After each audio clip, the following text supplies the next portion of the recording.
Plus two class हम पढ़ रहे हैं केमिस्ट्री का चैप्टर 2 स्ट्रक्चर ऑफ एटम। सबसे पहले आज हम पढ़ेंगे wave nature of electromagnetic radiations. According to Newton, light is regarded as stream of particle. It could explain reflection, refraction, but fail to explain interference and diffraction. Newton ने बोला कि light जो है वो स्ट्रीम ऑफ पार्टिकल्स है, और ये जो है जो मतलब स्ट्रीम ऑफ पार्टिकल यानी जो पार्टिकल नेचर थी मैटर की, वो सिर्फ एक्सप्लेन कर पा रही थी रिफ्लेक्शन एंड रिफ्रैक्शन फिनोमिनन्स को, बट इंटरफेरेंस, डायफ्रैक्शन इन फिनोमिनन्स को वो एक्सप्लेन नहीं कर पा रही थी। Therefore this particle theory was replaced by wave theory given by C Huygens. That means अब क्योंकि वो पार्टिकल नेचर जो है वो एक्सप्लेन नहीं कर रही है कुछ फैक्टर्स को, तो बोला कि पार्टिकल थ्योरी ठीक नहीं है, उसको सी ह्यूगेंस ने वेव थ्योरी से रिप्लेस कर दिया। 1870 में जेम्स क्लार्क मैक्सवेल ने बोला कि लाइट, एक्सरेज, हीट, ये सारे जो है वो एनर्जी एमिट करते हैं इन द फॉर्म ऑफ रेडिएशंस और वेव्स, और ये जो वेव्स होती हैं जिसके जो इलेक्ट्रिक एंड मैग्नेटिक फील्ड के साथ एसोसिएट होती हैं, इनको इलेक्ट्रोमैग्नेटिक वेव्स बोलते हैं। These waves emit energy continuously in the form of radiations और वेव्स। ये जो वेव्स हैं ये कॉन्टिन्यूसली एनर्जी एमिट करते हैं, या तो in the form of radiations या तो वेव्स की फॉर्म में। सेकेंड है, these are associated with electric and magnetic field which are perpendicular to each other as well as to the path of propagation of light. ये दोनों जो हैं एक दूसरे को परपेंडिकुलर होती हैं, और जिस पाथ में ट्रेवल कर रही हैं उस पाथ के भी ये क्या होती हैं, परपेंडिकुलर होती हैं। These travel with the velocity of light, ये हमेशा वेलोसिटी ऑफ लाइट के साथ ट्रेवल करती हैं इलेक्ट्रोमैग्नेटिक वेव्स। अब कुछ एक करेक्टरिस्टिक्स जो इलेक्ट्रोमैग्नेटिक रेडिएशंस के साथ एसोसिएटेड होती हैं। सबसे पहले है wavelength. It is denoted by sign lambda. Wavelength may be defined as distance between any two consecutive crest and trough. इनको बोलते हैं क्रेस्ट और इनको बोलते हैं ट्रफ। अब जो डिस्टेंस होगा दो कॉन्जिक्यूटिव, साथ वाले क्रेस्ट का या साथ वाले जो ट्रफ है उनके बीच का जो डिस्टेंस होता है उसको बोलते हैं वेवलेंथ। सेकेंड टर्म है amplitude, denoted by small A. It is height of crest और डेप्थ ऑफ ट्रफ। क्रेस्ट की हाइट कितनी है या फिर ट्रफ की डेप्थ कितनी है उसको बोलते हैं एम्पलीट्यूड। इसकी यूनिट लेंथ की यूनिट की तरह होती है, मीटर, सेंटीमीटर, ये इसकी यूनिट्स होती हैं। Frequency denoted by sign new. It is the number of wavelength which pass through a given point in 1 second. एक पॉइंट से कितनी नंबर ऑफ वेवलेंथ एक सेकेंड में पास करती हैं उसको बोलते हैं फ्रीक्वेंसी। इसकी यूनिट होती है हर्ट्स या फिर सेंटीमीटर इनवर्स। वेलोसिटी, वेलोसिटी होता है linear distance travelled by wave in 1 second. एक जो लीनियर डिस्टेंस किसी भी वेव ने एक सेकंड में ट्रैवल किया है उसको बोलते हैं वेलोसिटी। यूनिट्स होती हैं इसकी मीटर पर सेकंड। नेक्स्ट है wave number, denoted by new bar. It is the number of wavelengths which can be accommodated in 1 centimetre length along the direction of propagation. कितनी नंबर ऑफ वेवलेंथ जो है 1 centimetre length में हम accommodate कर सकते हैं उसको बोलते हैं उसका वेव नंबर। यूनिट्स होती हैं इसकी metre inverse. Next is relation between wavelength denoted by lambda, frequency and wave number. C होती है हमारी velocity of light is equal to lambda into nu। ये हमारा फर्स्ट रिलेशनशिप है, या फिर बोलो nu होता है equal to C over lambda. Lambda हमारी वेवलेंथ है, बट हमें एक और बात पता है कि लैम्डा होता है number of wavelengths which can accommodate in 1 centimetre length. Lambda होता है equal to 1 upon nu bar, therefore nu आ गया equal to C nu bar. This is the relationship between wavelength, frequency and wave number. Next term है electromagnetic spectrum. Electromagnetic spectrum consist करता है different waves को। जब the arrangement of different electromagnetic radiations in order of increasing wavelength और decreasing frequency, जब different electromagnetic radiations को उनकी increasing wavelength या decreasing frequency के order में लगाया जाता है उसको बोलते हैं electromagnetic spectrum। जैसे हमारे पास electromagnetic waves का increasing order दिया है, सबसे कम जो wavelength होती है वो होती है cosmic rays, then gamma rays, then x rays, ultraviolet rays, visible rays, infrared rays, microwaves and highest wavelength होती है रेडियो वेव्स की। इस तरफ को इनकी वेवलेंथ इंक्रीज करती है और रिवर्स ऑर्डर में इनकी फ्रीक्वेंसी होती है। इलेक्ट्रोमैग्नेटिक स्पेक्ट्रम मैंने यहाँ पे दिया है। डिफरेंट जो हमारी इलेक्ट्रोमैग्नेटिक रेडिएशंस हैं cosmic rays, X rays, gamma rays, ultraviolet rays, visible rays, infrared, microwave, radio waves, ये इनका वेवलेंथ का ऑर्डर है। लैम्डा इनकी वेवलेंथ को रिप्रेजेंट करता है, न्यू यानी फ्रीक्वेंसी को रिप्रेजेंट करता है। ये फ्रीक्वेंसी डिक्रीजिंग ऑर्डर में है, यहाँ पे वेवलेंथ क्या है हमारी इंक्रीजिंग ऑर्डर में। जो विजिबल रीजन है, विजिबल रीजन जिसमें हम देख सकते हैं, विजिबल रीजन कंसिस्ट करता है विबग्योर, VIBGYOR। इसकी जो वेवलेंथ होती है वो होती है बिटवीन 3.8 इंटू 10⁻⁻7 से 7.6 इंटू 10⁻⁻7 तक। और जो फ्रिक्वेंसी होती है वो होती है बिटवीन 7.89 इंटू 10⁻14 से लेके 3.85 इंटू 10⁻14 तक।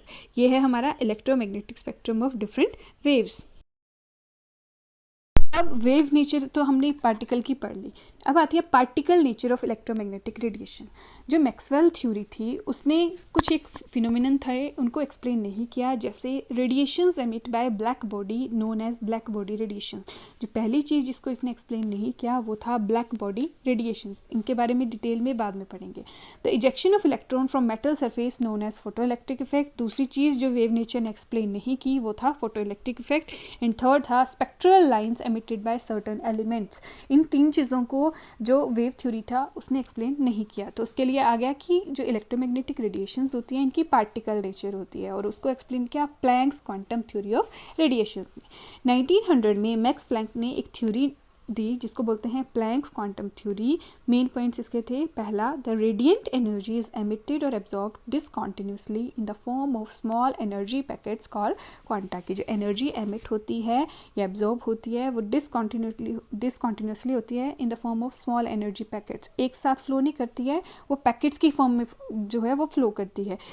इन case of light these energy packets are called photons, और लाइट के केस में इन एनर्जी पैकेट्स को फोटोन बोलते हैं। सेकेंड पॉइंट था, the energy of each quantum is directly proportional to frequency of radiation. E होती है directly proportional to nu, nu होती है हमारी फ्रीक्वेंसी, तो ई आ गया इक्वल टू एच न्यू या फिर HC/लैम्डा। नेक्स्ट है एच को बोलते हैं प्लैंक्स कांस्टेंट। इसकी वैल्यू फिक्स होती है 6.626 इंटू 10⁻⁻34 जूल्स सेकेंड। थर्ड जो पॉइंट था वो था, the total amount of energy emitted और absorb by a body is some whole number multiple of quantum. Quantum हमारा होता है एच न्यू, तो जो टोटल एनर्जी होगी वो होगी some simple whole number multiple of quantum यानी NH न्यू। यहाँ n की वैल्यू 0, 1, 2, 3, 4 कुछ भी हो सकती है। Black body radiations explanation by Planck's quantum theory. Black body क्या होती है? An ideal black body may be defined as a perfect absorber and perfect emitter of radiations which means that it emit और absorb radiations frequencies falling on it.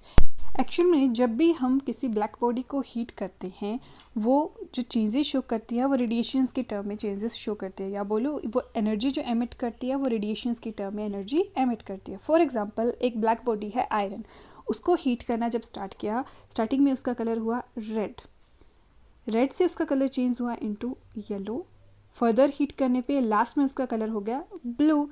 That means जो starting में उसकी wavelength जो थी highest थी red, then wavelength क्या कर गई फर्दर डिक्रीज कर गई, यानी जो एनर्जी थी वो वेवलेंथ के बिल्कुल इन्वर्सली चल रही थी, या फिर बोलो कि वो फ्रीक्वेंसी के साथ डायरेक्टली रिलेट हो रही थी। तो इसको प्लैंक्स क्वांटम थ्योरी ने एक्सप्लेन किया कि जो एनर्जी होती है किसी भी रेडिएशन की वो डायरेक्टली प्रोपोर्शनल होती है फ्रीक्वेंसी के, यानी वो डिपेंड करती है फ्रीक्वेंसी पे। जैसे जैसे एनर्जी इंक्रीज करेगी वैसे वैसे ही फ्रीक्वेंसी भी इंक्रीज करेगी। दैट मीन्स अगर स्टार्टिंग में फ्रीक्वेंसी क्या थी, कम थी, वेवलेंथ ज़्यादा है मतलब फ्रीक्वेंसी कम है, तो इसीलिए स्टार्टिंग में रेड कलर की फॉर्मेशन हुई, लास्ट में फ्रीक्वेंसी जो है वो इंक्रीज कर गई तो लास्ट कलर क्या मिला, ब्लू मिला। इसको एक्सप्लेन किया प्लैंक्स क्वांटम थ्योरी ने।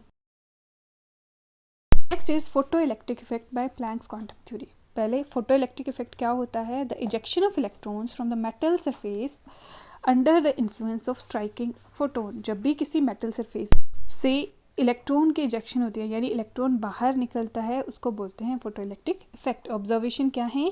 सबसे पहले a certain minimum frequency is required to eject the electron from the metal surface known as threshold frequency. जब भी इलेक्ट्रॉन की इजेक्शन होगी उसके लिए एक सर्टेन मिनिमम फ्रिक्वेंसी रिक्वायर्ड है और उस फ्रिक्वेंसी को बोलते हैं थ्रेशोल्ड फ्रिक्वेंसी। जब तक ये फ्रिक्वेंसी नहीं आती है तब तक इलेक्ट्रॉन इजेक्ट नहीं करेगा। The kinetic energy of electron is directly proportional to frequency of striking photon and is quite independent of their frequency. जो इलेक्ट्रॉन है उसकी काइनेटिक एनर्जी जो होगी वो डायरेक्टली प्रोपोर्शनल होगी फ्रिक्वेंसी के, मतलब जितनी ज़्यादा हायर फ्रिक्वेंसी होगी उतनी ही ज़्यादा इलेक्ट्रॉन की क्या होगी फर्दर काइनेटिक एनर्जी होगी। और ये क्वाइट इंडिपेंडेंट होती है उनकी इंटेंसिटी के, ये उनकी इंटेंसिटी पे डिपेंड नहीं करता है। थर्ड है the number of electron that are ejected per second from the metal surface depend upon the intensity of striking photons और radiations and not upon their frequency. कि कितने number of electron per second जो हैं वो metal surface से बाहर निकलेंगे वो उसकी इंटेंसिटी पे डिपेंड करेगा स्ट्राइकिंग फोटोन की, ना कि उनकी फ्रिक्वेंसी के ऊपर। फोटो इलेक्ट्रिक इफेक्ट को प्लैंक्स क्वांटम थ्योरी ने कैसे एक्सप्लेन किया? इसने बोला कि इलेक्ट्रॉन न्यूक्लियस के साथ बाइंड होते हैं स्ट्रॉन्ग फोर्सेस ऑफ अट्रैक्शन से, तो इलेक्ट्रॉन को बाहर निकालने के लिए कुछ ना कुछ एनर्जी देनी पड़ेगी। जो एनर्जी इलेक्ट्रॉन को बाहर निकालने के लिए लगी उसको हमने वर्क फंक्शन का भी नाम दे दिया। अब अगर टोटल एनर्जी हमने दी थी एच न्यू तो ये होगी इक्वल टू पहले work function H new not, यानी जो एनर्जी यूटिलाइज होगी इलेक्ट्रॉन को बाहर निकालने के लिए। अब जो टोटल एनर्जी दी थी वो थ्रेशोल्ड एनर्जी से क्या होगी ज़्यादा होगी, तो plus kinetic energy of striking photon, यानी जो बची हुई एनर्जी थी वो कहाँ यूज़ होगी, उस फोटोन को काइनेटिक एनर्जी प्रोवाइड कराने के लिए, यानी इलेक्ट्रॉन को उसने काइनेटिक एनर्जी प्रोवाइड कर दी। और ये एक्सप्लेन किया प्लैंक्स क्वांटम थ्योरी ने। कुछ एक थ्योरीज एक्सप्लेन कर रही थी पार्टिकल नेचर ऑफ मैटर को, कुछ एक जो थी वो एक्सप्लेन कर रही थी उसकी वेव नेचर को। दैट मीन्स अल्टीमेटली साइंटिस्ट ने ये कंक्लूजन निकाला कि लाइट और जो अदर इलेक्ट्रोमैग्नेटिक रेडिएशंस हैं इनकी डुअल नेचर होती है। डुअल नेचर का मतलब उनकी पार्टिकल नेचर भी होती है और वेव नेचर भी होती है, यानी अब रेडिएशंस कुछ एक जो हैं कुछ एक प्रॉपर्टीज जो होंगी वो उसके पार्टिकल नेचर एक्सप्लेन करेगी और कुछ एक जो होगी वो उसकी वेव नेचर एक्सप्लेन करेगी। दैट्स ऑल फॉर टुडे, बाकी हम नेक्स्ट लेक्चर में पढ़ेंगे। Thank you.